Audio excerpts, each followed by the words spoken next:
One day in the bar on a Friday night, there was some fat dude in the corner of the bar, you know, wearing a flight suit. I'm like, who the heck's that? And he goes, oh, they're F-4 pilots. I go, F-4 pilots? We flew F-4. So I went over there, talked to this guy, and he basically looks at me and goes, man, you're not going to get this job. We stay here till we drop dead.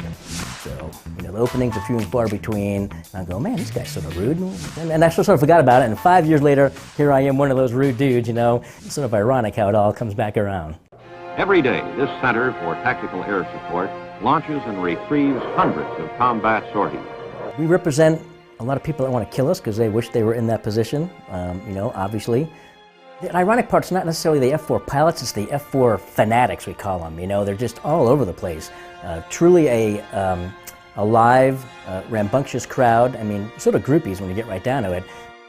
And they run the gamut from young people to old people. It's not just Vietnam veterans, it's youngsters that have gotten bitten by the bug for whatever reason, because they live by a base, you know, and say, when I was a kid, these things are flying over, and you know, the jet engine sound is very unique.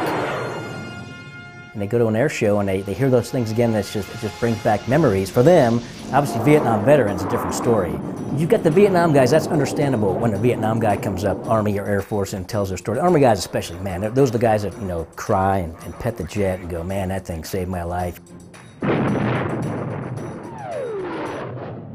These people's kids come up there and they know all these things about the F-4 and they can tell you about what it does and what it was used for. So it really is multi-generational, this airplane. And I'm not sure what other airplane will do that.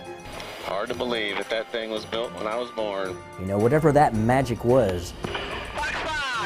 3, 2, 1, mark. Good, Mark. Drone is destroyed in half. It really lets you know how much of a following this airplane has and how big a deal this last flight really is for them, you know, and again, we're here for those people. So in that respect, it's humbling, it's exciting, not really sad because in the military you get used to a lot of laughs. So in that respect, you're used to that kind of stuff, but this really is special and we can feel that. I'm gonna miss going up there, you know, and messing around with the clouds and you know, flying through the clouds, the sense of speed. You know, going to Albuquerque, it's always, as a pilot, you always get that thing where you're driving with your wife and it's like, holy crap, 3-hour drive to get to Albuquerque. And then you look at her and go, man, if I was in the F-4, I'd be here in 10 minutes. You know, I'm gonna miss that stuff, getting around. There's no better way to fly around the country than fighter air, and especially these last 6 months with the F-4. I mean, it was a rock star, and we got to be the posse bringing that thing around to all these people, and it was a hoot. Cheers.